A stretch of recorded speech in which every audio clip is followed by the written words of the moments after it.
ọlọ́run ẹni tó ju bí a ti ń pè lọ, ògo ni fún orúkọ rẹ. àbí ọ̀gá ní àṣálẹ́ yìí torí pé ìwọ ni ọlọ́run wa.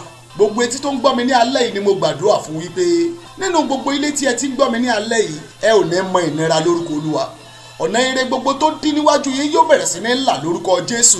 gbogbo ẹ̀yin tẹ̀ ń la ìdojúkọ kan tàbí òmíì kọjá ní àkókò yìí tó fẹ́rẹ̀ dàbí wípé kò sí ọ̀nà mọ́, mo sọ tẹ́lẹ̀ lórúkọ olúwa wípé àwọn ìlàkọjá yín gbogbo látàlẹ́ lọ yóò bẹ̀rẹ̀ sí ní mú ayọ̀ wá lórúkọ olúwa. ó ti rí bẹ́ẹ̀, jésù olúwa wa. orúkọ èmi tí mò ń bá yín sọ̀rọ̀ ní àṣálẹ́ yìí ó ní pásítọ̀ Elijah Adéwálé Adéìwà láti ní ìjọ Harvesters of Christ International Church tó wà ní nọ́mbà 1 Butter Quarters Abbey Academy Way Odùọ̀nà nìbàdàn.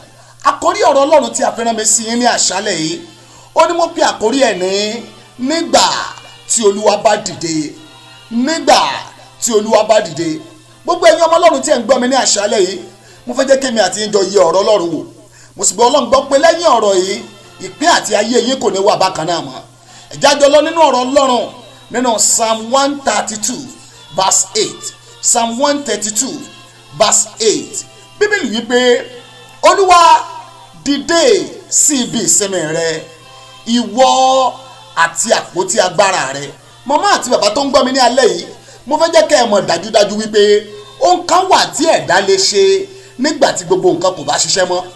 lára ohun tí ẹ̀dá dẹ̀ lè ṣe òun náà ni pé kí ẹ̀dá ó gbàdúrà. pẹ̀lú ohun tí èmi àti yín là kọjá yìí àtonírúurú ìdààmú tó ń dojú kọ wá yìí, dádì àti mọ́mì ó ti tó àkókò fún olúwa láti dìde. dáfídì ló sọ bẹ́ẹ̀ nínú Psalm 132 verse 8 yẹn dáadáa. ó wípé olúwa pẹ̀lú ibi tí mo dé dúró yìí àti àwọn tó ń dojú kọ mí yìí, dìde sí ibi ìsinmi rẹ ìwọ àti àpótí agbára rẹ. dádì àti mọ́mì tó ń gbọ́ mi ní àṣálẹ́ yìí, dídìde ọlọ́run sórí ọ̀rọ̀ ayé ènìyàn nìkan ló máa ń mú kí àbùkù ó tán. òun nìkan náà ló máa ń pa ẹnu àwọn ẹlẹ́gàn mọ́. ẹ̀sà gbogbo ìbànújẹ́ tẹ̀ ń là kọjá yìí ètò ọlọ́run kọ́ yìí, ìpinnu ọlọ́run kọ́ yìí, ohun tó ní fún ayé wa kọ́ yìí. nínú ìwé Jeremiah chapter 29 verse 11, Jeremiah 29:11 bíbélì wípé nítorí èmi mọ èrò mi sí yín pé èrò àlàáfíà ni láti fún yín ní ìgbẹ̀yìn tó dára. ẹ̀sà ohunkóhun tó bá ti ní ṣe pẹ̀lú ìbànújẹ́ kì í ṣe láti ọ̀dọ̀ Olódùmarè. ṣùgbọ́n nígbàkigbà tí ẹ̀dá bá kíyèsí wípé ìbànújẹ́ ti rápálá wọlé, ìdààmú àti àwọn ẹkún àsunrin ojoojúmọ́ ti ń farahàn nínú ayé ènìyàn, ohun tó yẹ kí ẹ̀dá ó ṣe náà ni wípé kó pe ìbẹ̀wò ọlọ́run sọ̀kalẹ̀ látòkè wá, kí ọlọ́run kó dìde sórí ọ̀rọ̀ ayé ènìyàn òun àti àpótí agbára ẹ̀. torí kò síbikíbi tí àpótí agbára ọlọ́run wà tí ìyípadà kì í bẹ ibẹ̀ wò. ẹ̀sà ẹ jẹ́ kí wọ́n máa bú yín, ẹ jẹ́ kí wọ́n máa pẹ̀gàn, ẹ jẹ́ kí wọ́n máa sọ ohun gbogbo tí wọ́n bá lè sọ nípa yín. lọ́jọ́ tí ọlọ́run bá dé òun àti àpótí agbára ẹ̀, lọ́jọ́ náà gangan ni ìbànújẹ́ ènìyàn máa ń tán. àwọn tó ti rí nígbà kan wọn yóò rí lẹ́ẹ̀kan sí wọn yóò wí pé àṣolúwa lè ṣe nǹkan báyìí nínú ayé lágbájá. ìwé Míkà orí ìkeje ẹsẹ̀ ìkẹjọ bíbélì wípé má yọ̀ mí ìwọ ọ̀tá mi, nítorí tí n bá ṣubú màá dìde lẹ́ẹ̀kan sí. kódà bí mo bá wà nínú òkùnkùn olúwa yóò jẹ́ ìmọ́lẹ̀ fún mi. gbogbo àwọn ẹnu ẹ̀gàn àti àbùkù tí ayé fi ń kàn yín yìí, nítorí pé ọlọ́run kò tí ì dé ni, nítorí pé agbára rẹ̀ kò tí ì farahàn ni. ẹ jẹ́ kí n sáré sọ ìdí mẹ́ta fún yín sà tí ọlọ́run fi gbọ́dọ̀ tètè dìde nítorí ọ̀rọ̀ ayé ènìyàn. ìdí àkọ́kọ́ ni wípé kí ó bá lè tú àwọn ọ̀tá yín ká. Psalm 68 verse 1 David wípé kí olúwa kí ó dìde ká sì tú àwọn ọ̀tá rẹ̀ ká, kí àwọn tí ó kórìíra rẹ̀ pẹ̀lú kí wọn kí ó sá lọ kúrò lọ́dọ̀ rẹ̀. ìdí kejì tí ọlọ́run yóò fi dìde nítorí ọ̀rọ̀ ayé yín ó ní wípé kí àwọn ọ̀nà gbogbo tí ó ti dí níwájú yín kí wọ́n bá lè là. nínú ìwé Psalm 68 yẹn náà ní verse 4 wípé ẹ la ọ̀nà fún ẹni tí ń ré kọjá lọ ní aginjù nípa já orúkọ ẹ̀ mímọ́. ẹ̀sà ẹnikẹ́ni tí ọlọ́run bá dìde nítorí ọ̀rọ̀ ayé rẹ̀, ọ̀nà kì í dí níwájú irú wọn. èmi ò mọ àtìgbà tẹ́ ẹ ti ń kan ilẹ̀kùn yìí, èmi ò mọ àti ọjọ́ tẹ́ ẹ ti ń retí. ohun kan ṣoṣo tí mo fẹ́ jẹ́ kẹ́ ẹ sọ lónìí òun náà ni wípé kí ọlọ́run kó dìde nítorí ntẹ̀ ńlá kọjá yìí. ó dẹ́ jẹ́ ń gbàdúrà fún ẹni tó ń gbọ́ mi ní alẹ́ ìbóyá yóò ṣàmì. màmá àti bàbá, àwọn ilẹ̀kùn ọlá àti ọrọ̀ tẹ́ ẹ ti ń kàn látìgbà yìí wá tí wọn ò ṣí sílẹ̀, bí ẹ bá lè ṣàmì mẹ́ta níbi tẹ́ ẹ wà nípa ìdìde ọlọ́run àti àpótí ẹ̀, lórúkọ Jésù a ó bẹ̀rẹ̀ sí ní ṣí níwájú yín. ìdí kẹta rẹ̀ tọ́lọ́ yóò fi dìde màmá àti bàbá, nígbàkigbà tó bá dìde lórí ọ̀rọ̀ ayé ènìyàn, ìgbésí ayé ògbólógbòó yóò lọ, ìgbésí ayé tuntun yóò sì dé. ẹ̀yin náà lọ ka Numbers chapter 10 láti verse 35 bíbélì wípé nígbàkigbà tí àpótí ẹ̀rí olúwa bá sún síwájú láàrin àwọn ọmọ Ísírẹ́lì, Mósè yóò gbé ọwọ́ rẹ̀ sókè, yóò pariwo, olúwa dìde, ìwọ àti àpótí agbára rẹ̀, kí a sì tú àwọn ọ̀tá rẹ̀ ká. ẹ̀sà bí ọlọ́run bá ti dìde nítorí ọ̀rọ̀ yín, gbogbo àwọn tán ti bú yín nígbà kan rí ni wọn yóò tún padà wá láti wá celebrate yín. dádì àti mọ́mì, ohun tí ọlọ́run rán mi sí yín pé kí n sọ fún yín lónìí ni wípé ẹ padà sọ́dọ̀ ọlọ́run tó dá yín kó bàa lè dìde nítorí ọ̀rọ̀ ayé yín. ẹ̀sà gbogbo ìjókòó sójú kan yìí ó ti tó gẹ́. èmi ò mọ ìdí tí ayé yín yóò fi wà ní ìjókòó sójú kan ṣoṣo nígbà tí ẹni tó dá yín gan ti dìde nítorí ọ̀rọ̀ yín. nínú Psalm 137 verse 1, àwọn ọmọ Ísírẹ́lì wípé lẹ́bàá odò Bábélì làwa gbé jókòó. tẹ́ bá kà dáadáa ó wípé níbẹ̀ làwa sì ń sunkún. jíjókòó sójú kan ló máa ń ṣílẹ̀kùn fún ẹkún sísun.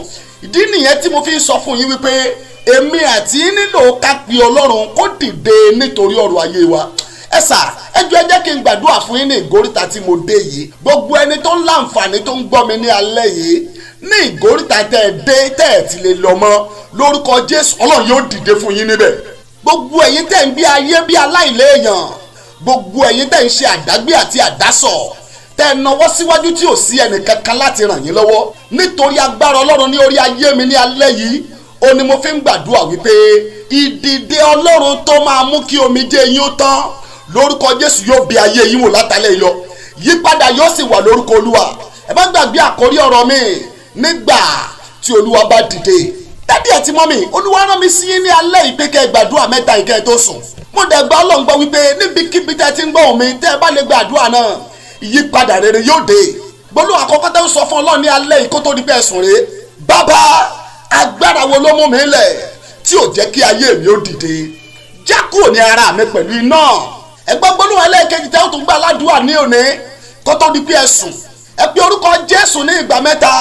ẹ pe ẹ̀mí mọ́ lẹ́ẹ̀kan sí pẹ̀lú ẹ̀. ẹ̀yin agbára ilé bàbá mi tí ẹ mú mi lẹ̀ tẹ́ ẹ ní pé mi ò ní lọ, gbogbo ẹ̀yin agbára náà mo sọ àsọtẹ́lẹ̀ lé yín lórí lónìí. iná já yín kúrò ní ara mi. ẹgbẹ́ gbólóhùn ẹlẹ́ẹ̀kẹta tẹ́ ó gbà ládùúrà kó tó di pé ẹ sùn lónìí. ẹ pe orúkọ Jésù ní ẹ̀kan ṣoṣo. ẹ pe iná Olúwa tẹ̀lé.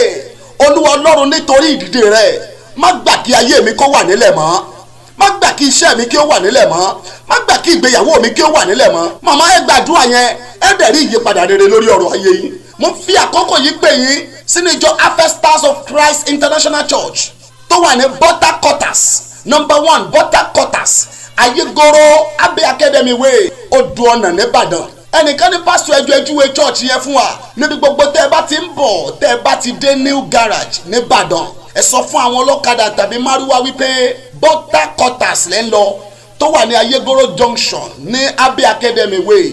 lójú títì yẹn gangan ó ní Harvest Stars of Christ International Church wà. mo ń pè yín sínú ìpàdé alágbára tí a máa ń ṣe ní gbogbo ọjọ́ Friday láago 9 láàárọ̀ sí aago 12 ọ̀sán. orí ìpàdé yẹn ni a pè ní ọ̀run ṣíṣí. màmá àti bàbá ẹ farahàn nínú ìpàdé tí ọ̀la yìí. ọ̀la ni Friday tó gbẹ̀yìn nínú oṣù kẹwàá yìí. ẹ jẹ́ kí èmi àti yín ó jọ gbàdúrà papọ̀ kí agbára tó mú yín lẹ̀ kó dẹ̀ já kúrò lórí ayé yín. oníbejì ní ìpàdé wa ní ọjọ́ Friday tọ́lá. a máa ń ṣe ìpàdé kan ní gbogbo ọjọ́ Jímọ̀ tó gbẹ̀yìn oṣù. a máa ń pè ní àṣálẹ̀ yípadà. àṣálẹ̀ ọ̀la Friday ni. ìṣòro yẹn máa ń bẹ̀rẹ̀ ní aago 11 àṣálẹ̀. a máa ń gbàdúrà títí ilẹ̀ yóò fi mọ́ ni. gbogbo bíkíbi tẹ́ ti ń gbọ́ mi ní àkókò yìí, mo fẹ́ jẹ́ kẹ́yìn náà farahàn nínú ìpàdé àdúrà méjèèjì yẹn ní ọ̀la ní Harvest Stars of Christ International Church, Butter Quarters ní Ayégoro Odò Ọ̀nà Abbey Academy Way nìbàdàn.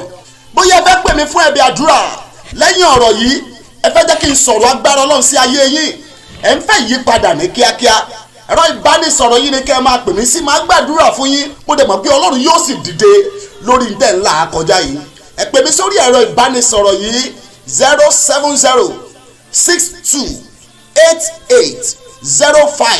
07062880515. ẹ gbọ́ lẹ́ẹ̀kan sí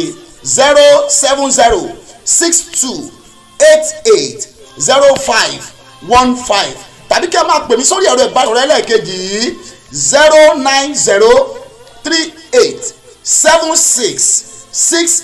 09038766760. ẹ gbọ́ náà lẹ́ẹ̀kan sí